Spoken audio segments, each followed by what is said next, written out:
Hey guys, and welcome back to week 3 of the 90-day Start Your Strong Era series. In this video, I made a super simple but effective and totally beginner-friendly full body gym workout that will leave you feeling just proud of yourself and stronger and totally capable of going to the gym on your own. And I know some of these exercises might look familiar to you, but this video is for any of you fresh gym newbies out there who want to start going to the gym regularly on your own, but just don't really know what to do when you get there. This is going to help you with that. And after the workout, I'm also going to share with you some important tips that will help you avoid making this one mistake that I see a lot of beginners make at the gym. So make sure you stick around to the very end because I promise you these tips will make a huge difference in all of your future workouts.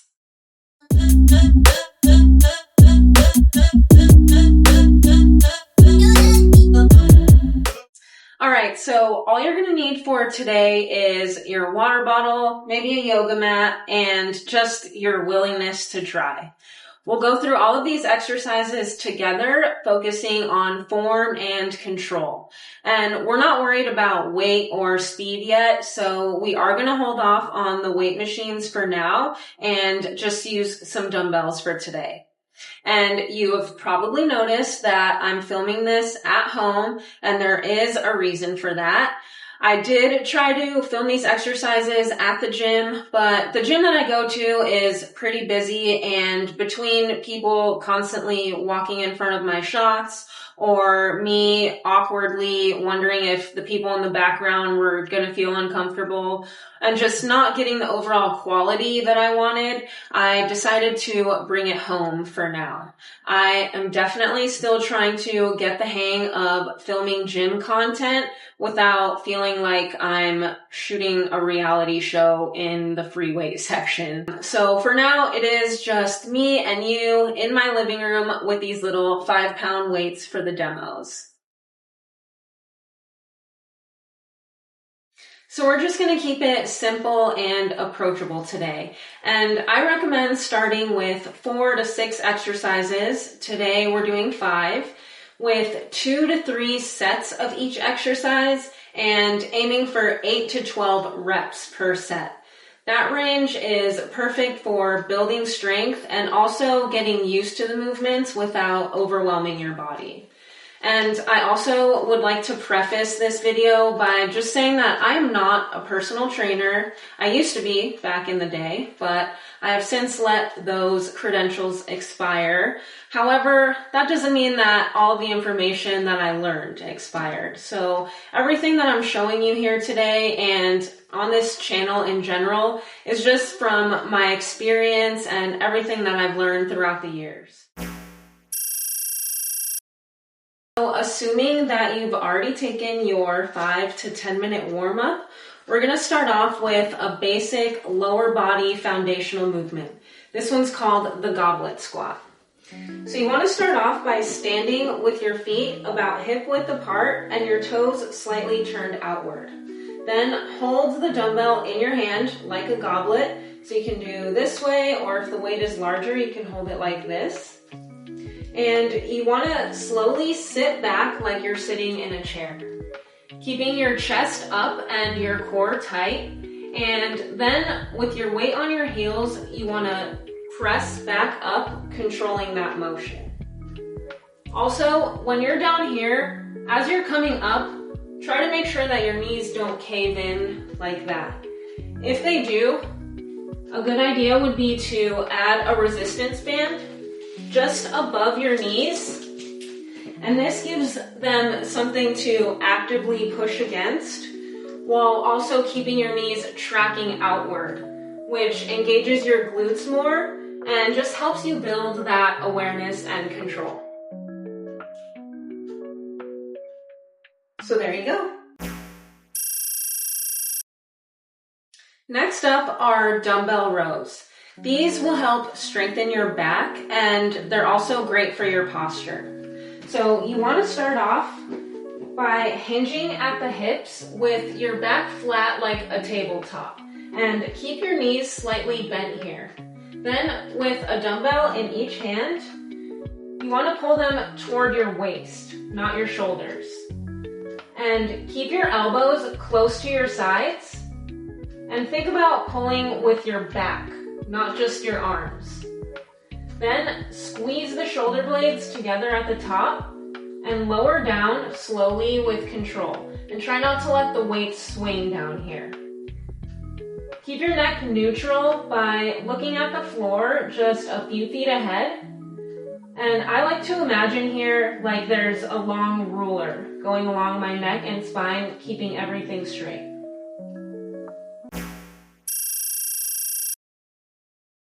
Now we're going to take it overhead with the dumbbell shoulder press.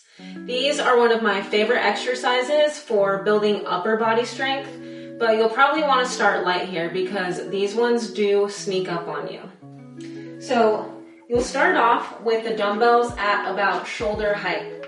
And you can either stand or sit for this exercise, but if you do stand, make sure your feet are a little bit apart and that your knees are slightly bent. Then you want to press up until your arms are almost straight, but don't lock them out.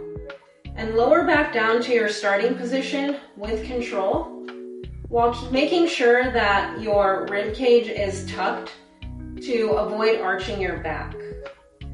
And if this feels too intense for you, you can always start with just one arm at a time. And that's the shoulder press. Now it's time to activate the glutes. We're going to do some glute bridges on the floor. So start off by lying on your back with your feet flat and your knees bent. Then you want to press through your heels to lift your hips and squeeze your glutes hard at the top. Lower back down slowly and keep in mind that there's no need to completely touch the floor in between reps. And to make this one harder, you can add a dumbbell to your hips or pause for a moment at the top each time. And this one is a variation of one of my favorite exercises, the hip thrust. So we'll get to that one eventually in a future video, but for now, these are definitely great for getting that pump in your glutes.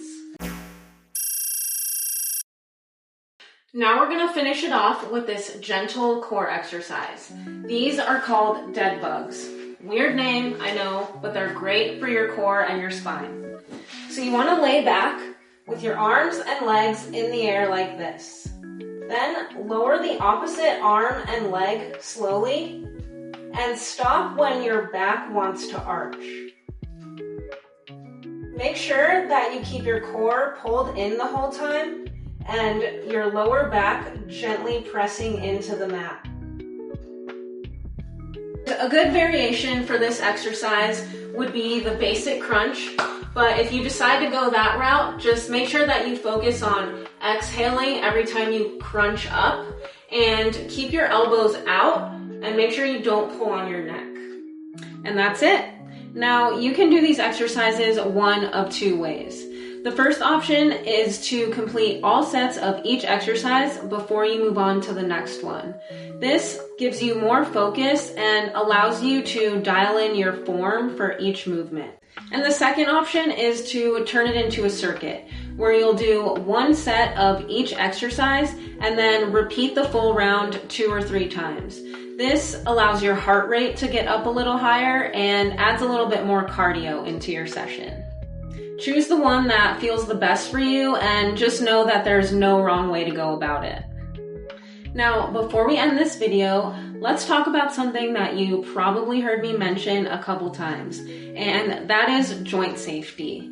One of the most common beginner mistakes that I see people make is locking out their knees or elbows during an exercise. By doing this, it might feel like you're finishing the movement, but it can actually cause a lot of stress on your joints and take the work away from your muscles. So here are some helpful things to know when lifting weights that will keep your joints safe and your form strong. Firstly, locking your joints means that you're fully extending them until they snap straight. And by doing this, like I said, it causes a lot of unnecessary pressure and stress to your joints rather than letting your muscles actually do the work. And you want to protect your joints because if not, over time, this can lead to things like hyperextension injuries, ligament pain, and joint pain or wear and tear, especially in those weight-bearing exercises like squats or presses. Also, by not locking out, you keep the tension on your muscles rather than transferring it to your bones or joints. And not only does this allow for better muscle engagement, but it also gives you more control, more stability, and just better overall results because your muscles are doing the work and not your structure. So when you avoid locking out, this allows you to stay in a fluid, safe, and more controlled range of motion. And that'll help you prevent those jerky movements. It improves your balance and coordination, and it just keeps you in tune with your body's limits. Because in reality, we don't often move with locked joints. That would be super weird. So training with soft knees and elbows helps you build that natural strength that just supports your body in daily life. So what can you do instead, you might ask? Well, you can start by always keeping a slight bend in your knees or elbows at the top of each movement. Think about soft joints. You want them strong but not stiff. And move with intention and control rather than momentum or snap. And last but not least, focus on your form and just make sure that you're always listening to how your body feels. Before we go, make sure you take a moment to stretch your arms, your legs, and your back. And maybe take a sip of that water that you brought. And then take a deep breath and thank your body for the ability to do what it just did. Because we don't actually have to work out, we get to. And you just did something pretty amazing that not everyone can do. And this is just the beginning. So next week, we're diving deeper and I will be showing you how to build your weekly workout routine in a way that actually fits your life. So make sure you're subscribed so you don't miss that, and leave a comment below if you did this workout with me. And I will see you next week.